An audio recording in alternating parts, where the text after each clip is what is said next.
¿Por qué la mujer más cercana a la figura central del cristianismo fue reducida a una simple pecadora llorando a los pies de una cruz? ¿Cómo una líder espiritual, descrita en textos antiguos como la principal confidente de Jesús, terminó borrada de la historia oficial por casi 2 milenios? ¿Qué pasaría con la estructura de poder milenaria que conocemos si los documentos secretos encontrados en el desierto demostraran que la base de la Iglesia fue construida sobre una distorsión intencional? Voy a demostrarte que la verdadera identidad de María Magdalena fue ocultada intencionalmente, y te mostraré exactamente cómo los fragmentos de su evangelio perdido están desmontando la mayor narrativa jamás impuesta a la humanidad. La imagen popular de María Magdalena fue moldeada con mucha fuerza a lo largo de los siglos. Siempre es retratada en sufrimiento, la pecadora arrepentida, la mujer de pasado sombrío que necesitó ser purificada de 7 demonios. Durante incontables domingos, las personas se sentaron en los bancos de las iglesias y escucharon esta misma descripción. Una figura secundaria y frágil, salvada por un milagro, que servía únicamente como un ejemplo de redención moral y sumisión.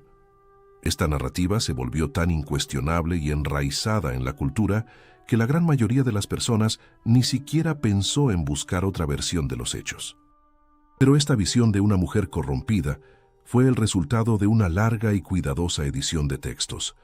A lo largo de las generaciones, diferentes figuras femeninas de los relatos bíblicos fueron fusionadas en una sola persona. Mujeres anónimas, pecadoras de la ciudad y otras Marías terminaron mezcladas, creando un perfil sumiso que servía perfectamente a los propósitos de un liderazgo exclusivamente masculino. Para separar lo que es un registro histórico genuino de lo que es manipulación política, sometimos el mayor volumen de documentos jamás reunidos sobre el cristianismo primitivo a una inteligencia artificial investigativa llamada Axioma, capaz de procesar millones de informaciones y cruzar datos de forma implacable. Le entregamos actas de concilios papales antiguos, traducciones independientes de pergaminos coptos, informes antropológicos y análisis lingüísticos de papiros desgastados por el tiempo. El objetivo era encontrar correlaciones invisibles a los ojos humanos y mapear las grietas en la historia oficial utilizando estadística y el cruce de patrones textuales. El resultado que los datos devolvieron fue cristalino y bastante incómodo para la ortodoxia. La imagen de María Magdalena como prostituta o figura marginal no fue un error de traducción inocente que se esparció sin querer. Fue un proyecto sistemático. Los datos rastrearon una correlación exacta entre el crecimiento de la estructura de poder de la Iglesia en los primeros siglos y la disminución progresiva del papel femenino en los textos que recibían el sello de aprobación. La matemática del desarrollo institucional dejó en claro que para construir una religión fuerte, basada en la obediencia a una jerarquía de sacerdotes y en el control de los rituales sagrados, era absolutamente necesario eliminar cualquier liderazgo que propusiera un camino diferente y más libre. Y María Magdalena representaba exactamente esta amenaza.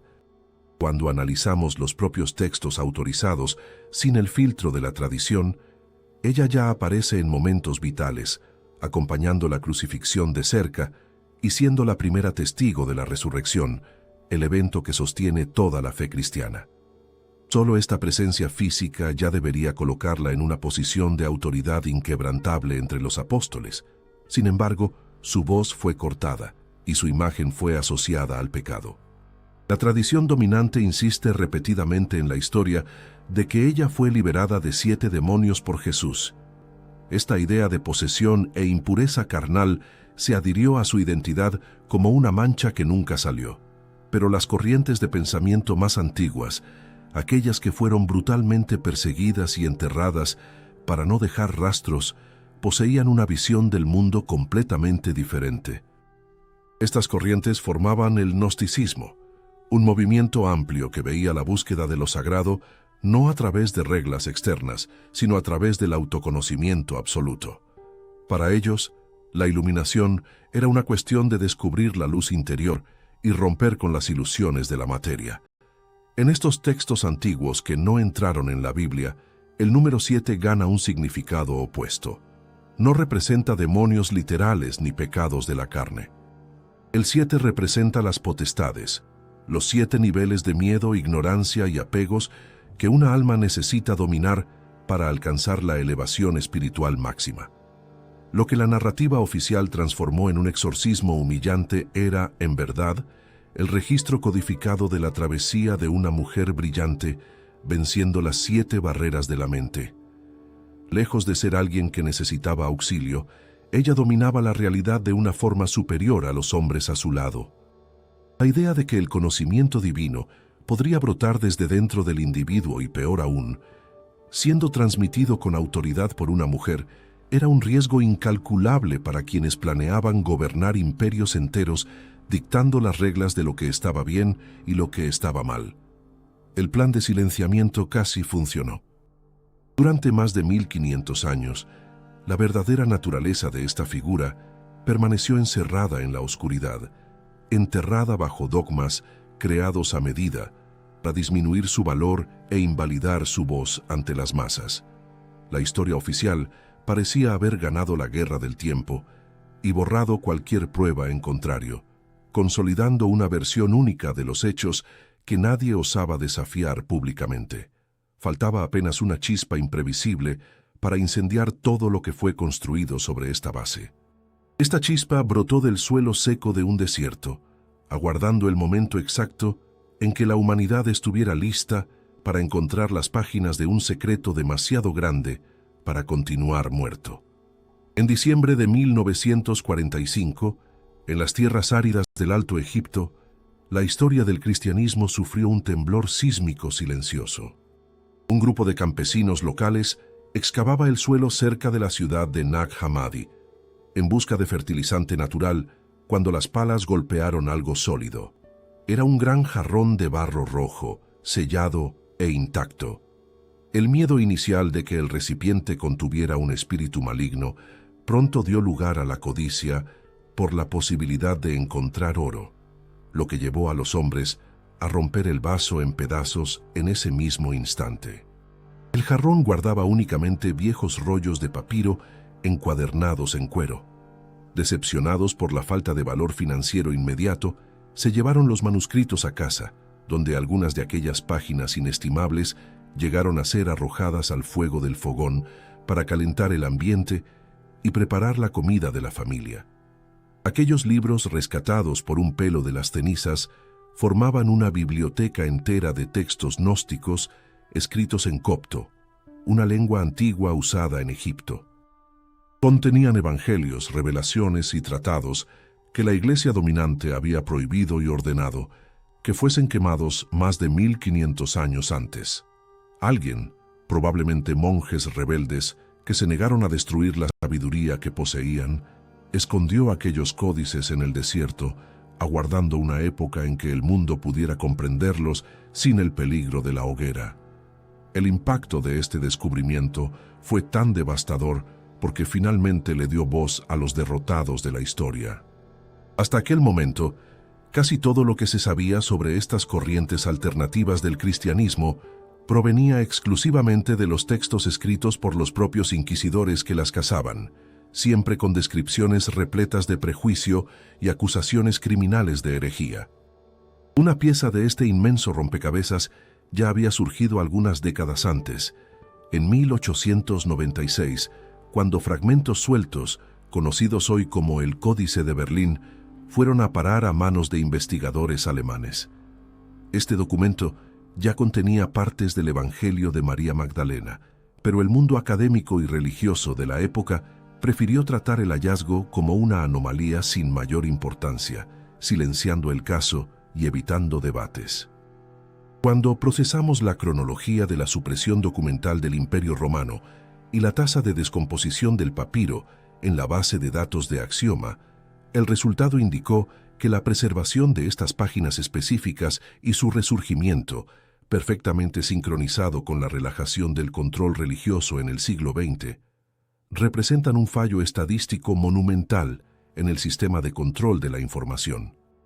Las posibilidades reales de que estos relatos sobrevivieran a emperadores, tormentas de arena, persecuciones y campesinos descuidados eran prácticamente nulas. La supervivencia milagrosa de estos papiros nos obliga a mirar directamente al núcleo del gnosticismo. El término gnosis viene del griego y significa conocimiento, pero dista mucho del tipo de estudio intelectual que se adquiere leyendo libros en una gran biblioteca. Para los antiguos gnósticos, el mundo material funcionaba como una prisión densa y limitante de las emociones. La verdadera esencia humana, la chispa de luz, estaba aprisionada dentro de esta materia bruta. La salvación definitiva no ocurriría a través del perdón de un sacerdote nombrado, del bautismo con agua de un río, o del cumplimiento ciego de reglas morales impuestas por un obispo distante. La liberación solo se alcanzaría a través de una experiencia directa, profunda y reveladora del propio individuo. Era el despertar de la conciencia hacia su propia naturaleza sagrada, rompiendo de una vez por todas la ilusión de que somos apenas cuerpos mortales condenados al sufrimiento terrenal. Esta filosofía pura poseía un poder de ruptura política gigantesco. Si cualquier persona puede acceder a lo sagrado directamente sumergiéndose en sí misma, toda la estructura de intermediarios religiosos se desmorona en pocas semanas.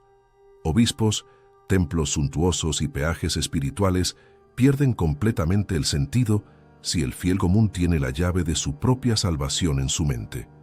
Esta visión descentralizada y libre de ataduras explica el odio profundo que la vertiente ortodoxa alimentaba contra estas comunidades. El Evangelio de María Magdalena es la esencia más pura y destilada de esta rebeldía. La palabra evangelio siempre fue traducida como buenas nuevas a lo largo de las eras, y en los textos clásicos y muy conocidos de Mateo, Marcos, Lucas y Juan, estas noticias son contadas a través de la biografía física detallada de Jesús, relatando milagros, caminatas por aldeas y curaciones a multitudes de personas sencillas. El texto de María no demuestra absolutamente ningún interés en narrar por dónde anduvo el Maestro o el pan que multiplicó. Corta todas las formalidades biográficas terrenales y va directo a las enseñanzas de nivel avanzado, enfocadas enteramente en el funcionamiento de la mente humana, en la naturaleza resistente del alma y en el coraje brutal necesario para trascender las ataduras de la materia. Revela que, mientras los hombres alrededor de la figura central se preocupaban por la fundación de iglesias de piedra, María absorbía en silencio la arquitectura invisible del universo. El escenario que estos fragmentos arman nos transporta a un momento de extrema tensión justo después de la partida física del Maestro, un instante pesado donde el pavor a la persecución romana paralizó a los apóstoles más rústicos y exigió que la voz femenina asumiera el mando para impedir el fin de todo. Las primeras páginas traducidas del Evangelio de María Magdalena arrojan al lector al epicentro de la desesperación. El texto comienza inmediatamente después de la partida final de Jesús, en un ambiente de pánico claustrofóbico y tristeza absoluta entre los discípulos. La narrativa canónica que aprendimos desde pequeños siempre retrató a los hombres cercanos al Maestro como figuras de coraje inquebrantable, listos para marchar por el mundo y enfrentar leones en las arenas romanas. Pero el papiro desgastado por el desierto de Egipto muestra una escena radicalmente opuesta y mucho más humana. Están escondidos, aterrorizados y llorando, seguros de que, si salen de aquella habitación, terminarán clavados en cruces exactamente igual que su líder. El coraje de fundar una religión global se había evaporado por completo junto con la ausencia física del Salvador. Es exactamente en el fondo de este abismo psicológico donde el texto subvierte el orden milenario del poder. Quien se levanta del suelo de tierra batida para romper el silencio de miedo no es Pedro, considerado oficialmente la piedra sobre la cual se erigiría toda la iglesia, ni ninguno de los otros 12 hombres presentes. Es María Magdalena. Ella no llora pidiendo misericordia. El documento registra que ella abraza a cada uno de ellos de forma firme, les pide que dejen de lamentarse y los anima de manera incisiva a levantarse, recordándoles que la protección y la gracia que buscaban no se habían ido a ninguna parte. En lugar de un consuelo materno barato, ella ofrece una fuerza espiritual estructurada y asume de inmediato la posición central del grupo, consolando corazones fragilizados y organizando mentes confusas. Este momento de liderazgo indiscutible es un golpe letal a la narrativa de sumisión femenina construida por la ortodoxia, mostrando a una apóstola fuerte y enteramente consciente de su papel divino. Pedro, visiblemente conmocionado, se dirige a María con una mezcla de respeto e inquietud. El líder en potencia de los hombres le pide que cuente las palabras del Maestro que los demás no habían escuchado. Las palabras exactas de Pedro, preservadas en el Códice de Berlín, confirman una verdad guardada bajo 7 llaves. Él admite en voz alta que Jesús la amaba más que a todas las otras mujeres, y le solicita que revele las enseñanzas que escuchó en secreto. El peso de esta admisión histórica es formidable. El pilar de la Iglesia tradicional romana confiesa allí que no poseía todo el conocimiento disponible y que una mujer portaba instrucciones avanzadas a las cuales él no tuvo acceso directo. El abismo intelectual y espiritual entre los discípulos comunes y la principal confidente de Jesús es expuesto de forma desnuda y cruda. Ella guardaba la llave maestra de las revelaciones sagradas, y el destino de aquel grupo dependía de su disposición para compartir la sabiduría. Lo que sigue es un diálogo místico de una profundidad asombrosa, muy superior a cualquier sermón de plaza pública. María no responde repitiendo parábolas simples sobre ovejas perdidas, plantaciones de trigo, buenos samaritanos o milagros biológicos que las multitudes aplaudían en las laderas de Galilea. Sumerge al grupo de inmediato en la complejidad del universo espiritual y de la percepción humana, relatando una visión trascendental de naturaleza casi esotérica. Ella describe una conversación que tuvo directamente con el Señor, donde le preguntó cómo alguien logra tener una visión genuina de lo divino, cuestionando si la experiencia ocurre a través del alma aislada, del espíritu independiente o de una capacidad intelectual oculta. Las respuestas que recibe eliminan por completo el apego a la culpa terrenal y a la materia física que esclavizaban la mente de los demás apóstoles, mostrando un mapa mental para alcanzar la iluminación en vida. Cuando le pedimos a Axioma que cruzara la complejidad de este pasaje con otros miles de fragmentos religiosos de la época, la conclusión semántica de la investigación confirmó que los hombres y María no estaban hablando el mismo idioma. Los discípulos tradicionales creían que la salvación exigía la destrucción del Imperio Romano, el establecimiento de un reino político en el fin de los tiempos y leyes morales punitivas severas para evitar el infierno eterno de fuego y dolor en el abismo. Esperaban a un juez severo en las nubes y recompensas palpables tras la muerte física. María, por otro lado, enseñaba que no existe un pecado inherente en el ser humano ni una corrupción original ineludible de nacimiento en la humanidad. El verdadero pecado es apenas la ignorancia sobre nuestra propia identidad espiritual, algo que aprisiona las mentes de las masas. El sufrimiento constante ocurre únicamente porque el ser humano pierde de vista la enorme luz que lleva dentro del pecho, la fuerza capaz de anular cualquier control ejercido por la carne o por los dueños del mundo. El Evangelio prosigue revelando detalladamente la ascensión del alma más allá de la atmósfera terrenal y los desafíos monumentales que enfrenta en este viaje de elevación espiritual extrema y peligrosa contra los controladores del mundo inferior. María expone el código de acceso para atravesar cada una de las 7 inmensas barreras que bloquean el camino de la conciencia en expansión. Ella necesitaba vencer, una por una, a cada fuerza controladora con inteligencia pura para alcanzar el nivel más alto, probando definitivamente que el sello difamatorio de la posesión demoníaca que marcaron en su piel durante las eras siguientes era una mentira deliberada para corromper la historia más sagrada de la gnosis. Y el detalle minucioso de esta batalla silenciosa por las 7 grandes moradas del espíritu es lo que nos obliga a encarar de frente la mayor tergiversación teológica impuesta a nuestro mundo a través de los tiempos. En el momento exacto en que María Magdalena revela a los hombres aterrorizados el mapa de su travesía espiritual trascendental, nos topamos con la prueba definitiva del mayor asesinato de reputación jamás orquestado en la base del cristianismo. El relato del Evangelio perdido narra la ascensión de un alma que se libera del cuerpo material y sube en dirección al infinito, pero este camino no es un vuelo libre y pacífico.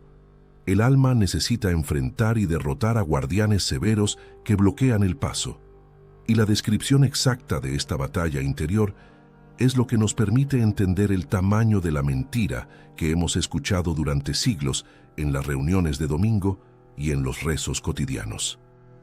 Estos obstáculos gigantescos descritos por ella son las famosas 7 potestades, o las 7 fuerzas dominadoras de la mente humana que atrapan nuestro espíritu en la rueda inagotable del sufrimiento y de la limitación en la tierra. La primera potencia es la oscuridad absoluta, la ignorancia que ciega nuestra capacidad de ver el mundo real y la vida sin la distorsión constante del miedo irracional al fin.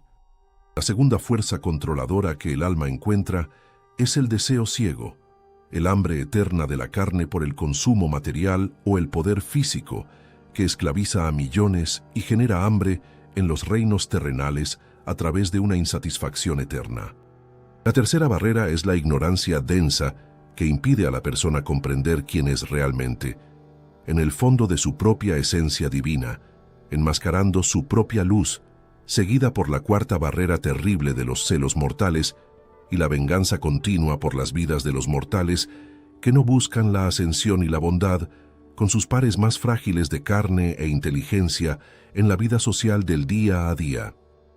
Y el enfrentamiento continúa, escalando vertiginosamente el peligro con la quinta barrera inmensa del reino de la carne, la sexta muralla del control de la locura humana y finalmente la séptima potencia, la pura rabia que ciega al espíritu. El alma necesitaba confrontar el interrogatorio aterrador de cada uno de estos 7 desafíos dominantes, probando con claridad espiritual y total confianza en la luz divina interior que estaba totalmente liberada de los eslabones corruptores del mundo natural. María cuenta que venció todas estas barreras, una por una. Cada vez que superaba un nivel, no estaba luchando contra un ser con alas de murciélago y cuernos, sino destruyendo las ataduras psicológicas que el sistema del mundo impone para mantenernos pequeños y sumisos al control físico. La travesía de María, descrita en estas hojas envejecidas de papiro egipcio, es la cúspide de la gnosis genuina, el dominio absoluto sobre las propias emociones destructivas y la conquista incuestionable de la libertad existencial ante el miedo a la aniquilación carnal. Pero fue exactamente esta historia gloriosa de victoria interior y elevación de la conciencia la que terminó trágicamente invertida y transformada en la cadena invisible de posesión satánica por la estructura clerical que se irguió en los siglos siguientes, para garantizar el monopolio de la propia religión recién nacida de las ruinas romanas de dolor y guerra en las piedras antiguas.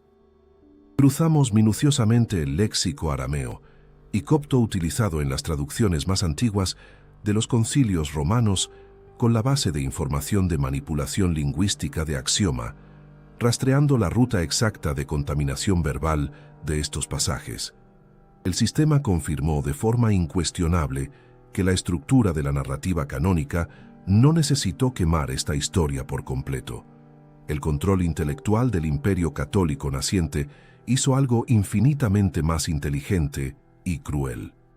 Tomaron el triunfo monumental de María sobre las 7 potestades cósmicas de la ignorancia y del apego, las 7 dimensiones de la victoria del alma sobre la carne material, y distorsionaron el significado original del número sagrado. Renombraron deliberadamente la victoria espiritual más alta de una líder gnóstica como 7 demonios repugnantes y literales que habitaban y pudrían la mente inmunda de una pecadora, descontrolada por las pasiones físicas del mundo común, hasta ser liberada por el auxilio masculino en la arena de las calles. Esta adulteración brillante transformó a la mujer más sabia, independiente y espiritualmente desarrollada del grupo en la figura exacta de la fragilidad patética. La mente brillante de una consejera espiritual de altísimo nivel fue cobardemente reducida a un cuerpo enfermo que necesitaba de una intervención urgente de fuerza y poder desde lo alto para no enloquecer en las esquinas sombrías de Galilea y no ser devorada por la locura en las calles.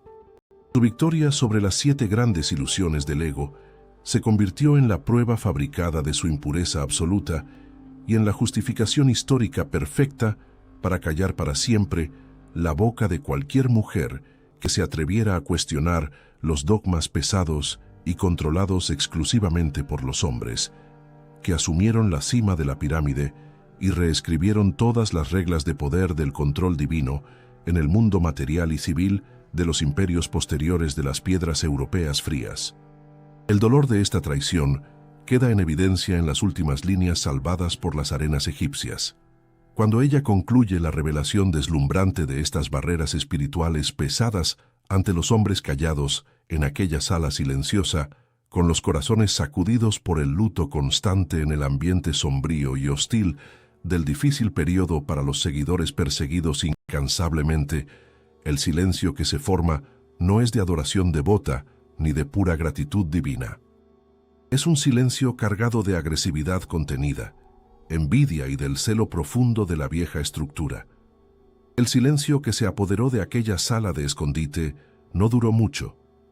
La revelación profunda de María Magdalena sobre la ascensión del alma chocó de lleno con el orgullo herido y la inseguridad de los hombres que la escuchaban. Su reacción, preservada entre las líneas de aquel documento antiguo, es el retrato más crudo y honesto de la fragilidad humana ante lo desconocido. Andrés es el primero en romper el hielo con un tono de puro desdén, afirmando con frialdad que no creía en una sola palabra de lo que ella acababa de contar. Argumenta que aquellas enseñanzas sonaban demasiado extrañas, que parecían delirios y que eran totalmente diferentes a todo lo que ellos conocían y practicaban.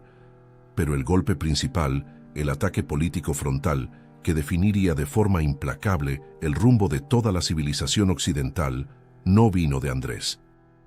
Vino del hombre que el mundo pasaría a reconocer como el primer gran líder de la fe. Pedro se levanta visiblemente indignado y lanza la pregunta cargada de celos que resonaría por los pasillos de piedra de la iglesia durante las próximas decenas de siglos. Cuestiona en voz alta y agresiva si el Salvador realmente habría hablado en secreto con una mujer, ocultándoles misterios tan grandes. Pregunta si ahora todos allí tendrían que cambiar sus propias costumbres, bajar la cabeza y simplemente escuchar sus enseñanzas como si fuesen alumnos inferiores, negándose violentamente a aceptar que el maestro la hubiese preferido en lugar del grupo masculino. María llora ante tan dura acusación, mira a Pedro y le pregunta si él cree que ella inventó todo aquello en su propio corazón o si estaría mintiendo acerca del líder de ellos. Es un dolor real, la angustia sofocante de ser invalidada no por enemigos de guerra, sino por las mismas personas que compartieron el pan en la misma mesa. Es, en este instante crítico, cuando Leví da un paso al frente para impedir un colapso completo. Confronta a Pedro cara a cara, diciéndole que siempre tuvo un temperamento acalorado y que ahora estaba luchando contra la mujer exactamente como lo harían los adversarios. La defensa de Leví es una de las frases más poderosas jamás rescatadas de la antigüedad. Dice con claridad que si el maestro la consideró digna de recibir esa sabiduría, ¿quién era Pedro para rechazarla y disminuir su valor? Leví afirma con todas las letras que Jesús la conocía perfectamente y la amaba más que a ellos. Esta discusión en la sala polvorienta no es apenas una pelea de egos entre amigos de luto. Es la fotografía exacta de la mayor encrucijada espiritual y política de nuestra historia. El segundo exacto en que el camino de la libertad individual chocó de frente con la necesidad humana de control y jerarquía. Para medir el peso exacto y las consecuencias históricas a largo plazo de esta discusión, alimentamos la inteligencia artificial Axioma con la transcripción de este enfrentamiento y le pedimos que analizara los patrones de comportamiento y las futuras decisiones políticas de los liderazgos católicos. Los algoritmos mapearon rápidamente que la postura defensiva y hostil de Pedro no fue solo un momento de debilidad aislado. Aquello fue el embrión, la semilla fundadora del sistema que prohibió a las mujeres liderar, predicar en los púlpitos y ejercer funciones sacerdotales de poder. El rechazo nacido allí se transformó en la base de la doctrina oficial que justificó la exclusión femenina bajo la premisa fabricada de que únicamente figuras masculinas tendrían la legitimidad divina para llevar adelante la tradición espiritual.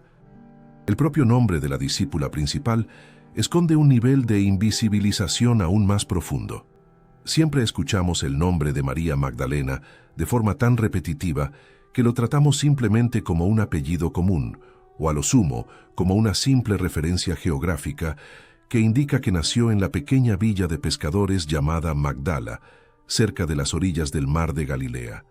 Pero el término original tiene una profundidad monumental.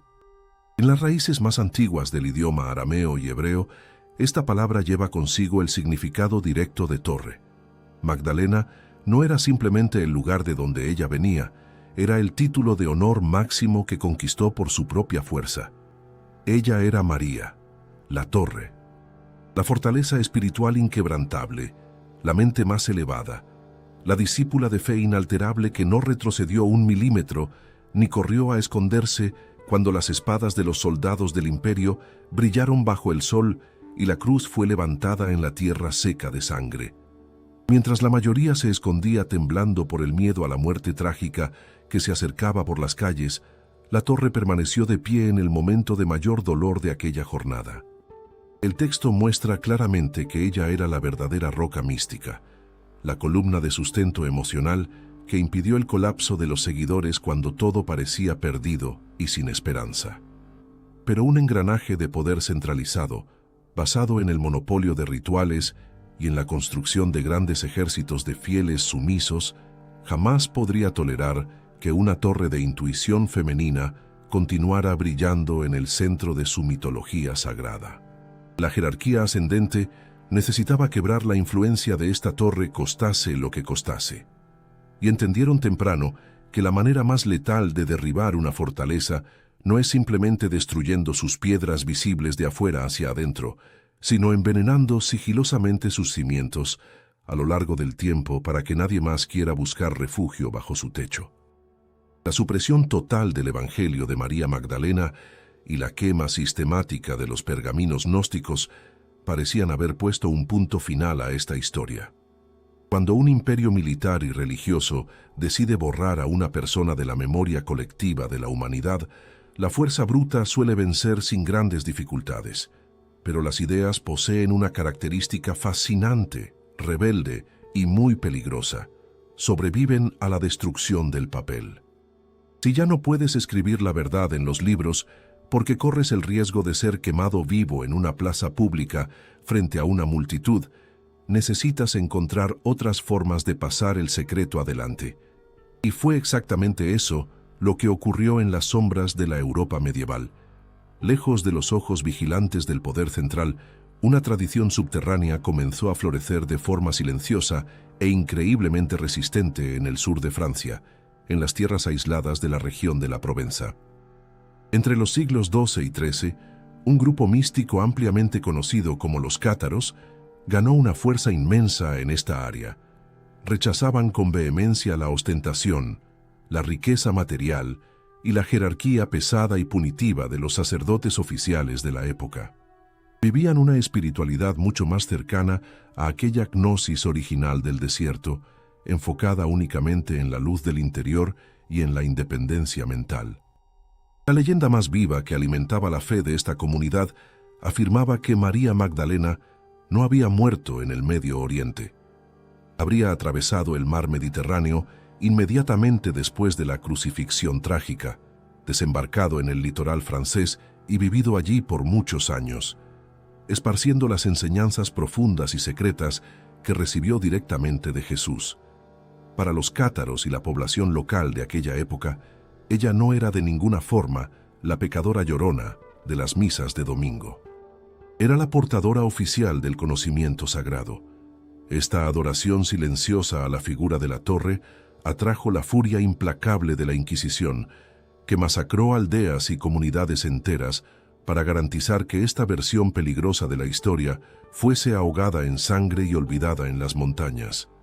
Pero el esfuerzo brutal de aniquilación tiene un límite práctico, y el secreto milenario apenas cambió de forma y de dirección. Si la Inquisición aplastaba a quien decía la verdad abiertamente en las calles, la resistencia intelectual necesitó codificar el mensaje usando el medio de comunicación más brillante e inmortal que la humanidad ha creado: el arte clásico.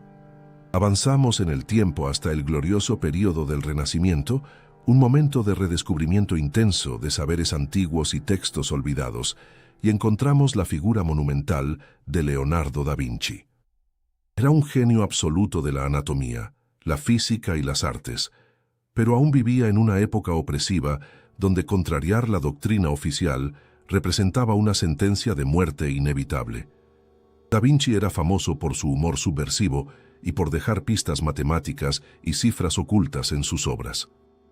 Y fue exactamente en una de las pinturas más veneradas de todos los tiempos que el gran misterio de la herencia de María Magdalena volvió a desafiar al mundo a plena luz del día, en la pared del comedor de un monasterio. Cuando observamos con atención el fresco genial de la Última Cena, la narrativa impuesta durante tantos siglos comienza a desmoronarse en detalles visuales muy claros.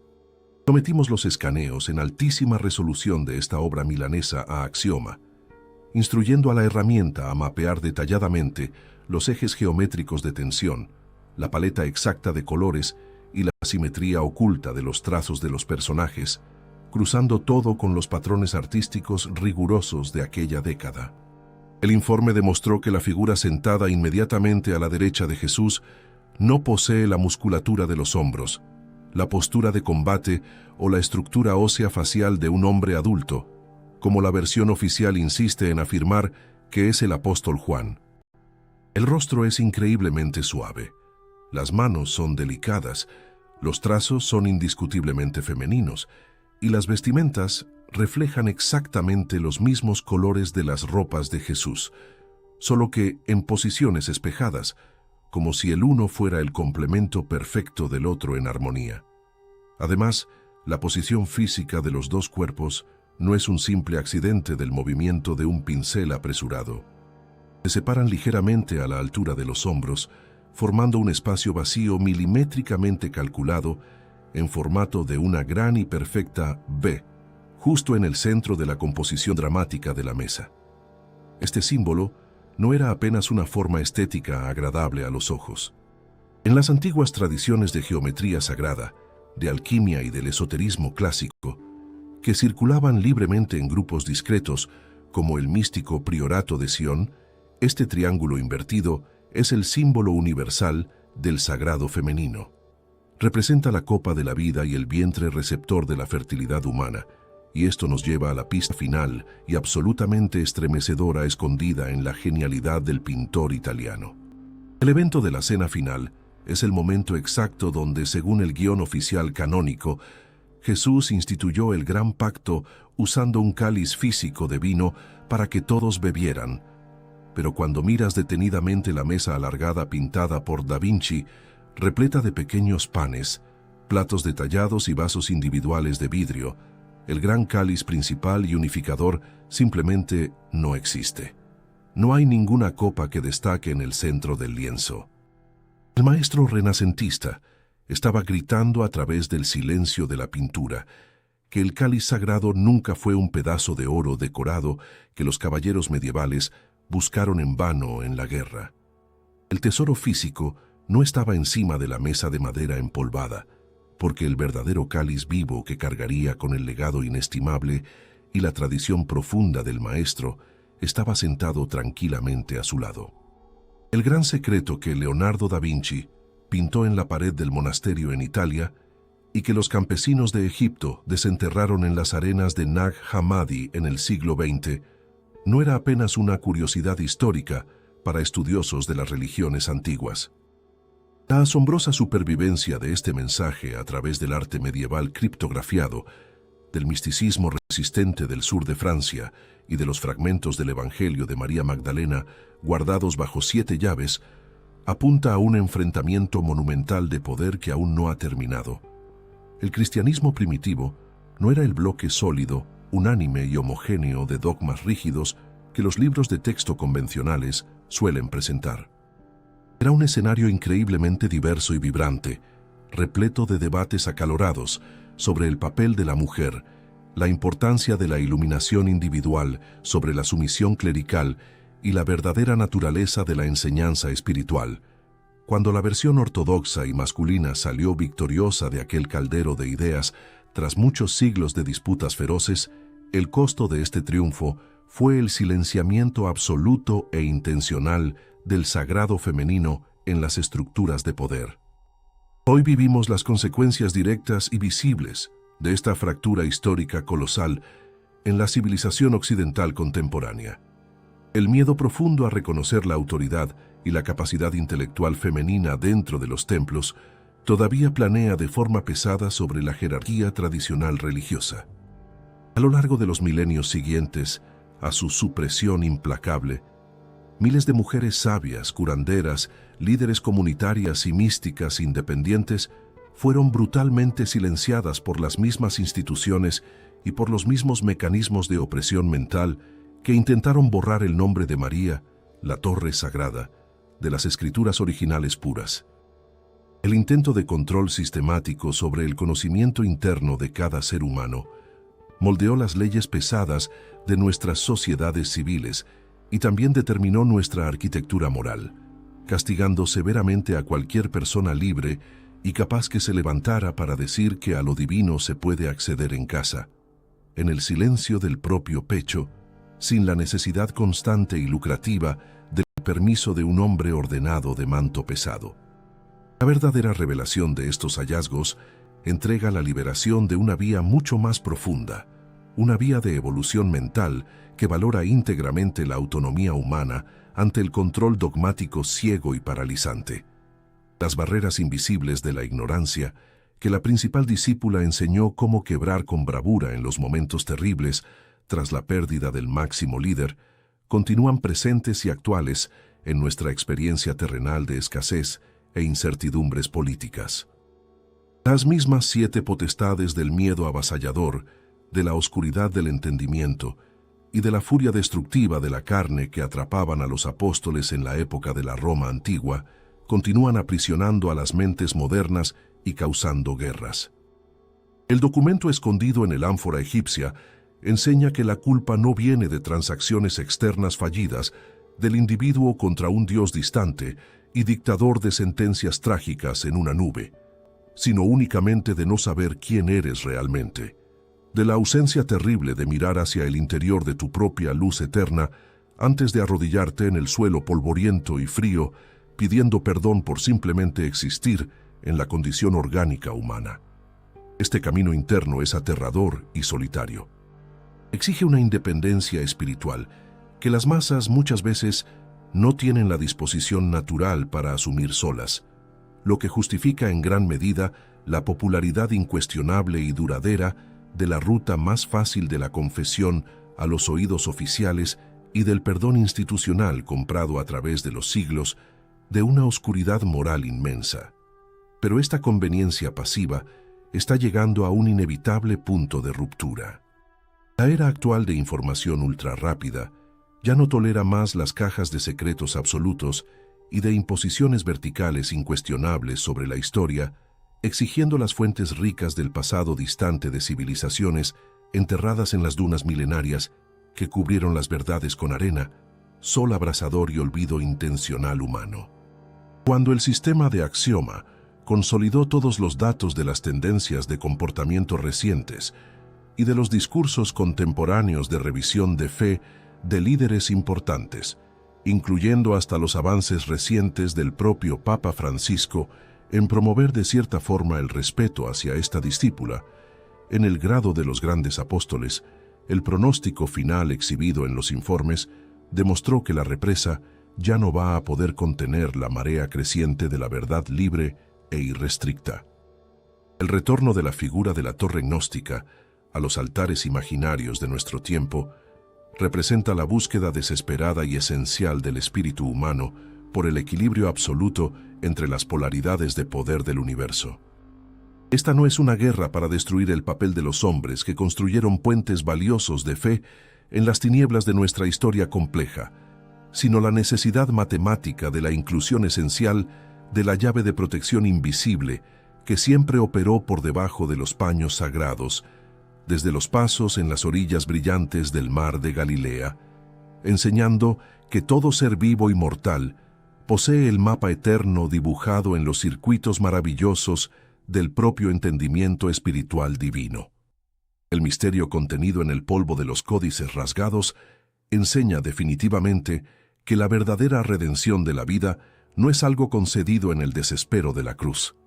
La liberación ya nos pertenece y el reino siempre existió dentro de la victoria silenciosa de cada mente, capaz de derrotar sus propios miedos en las batallas anónimas diarias.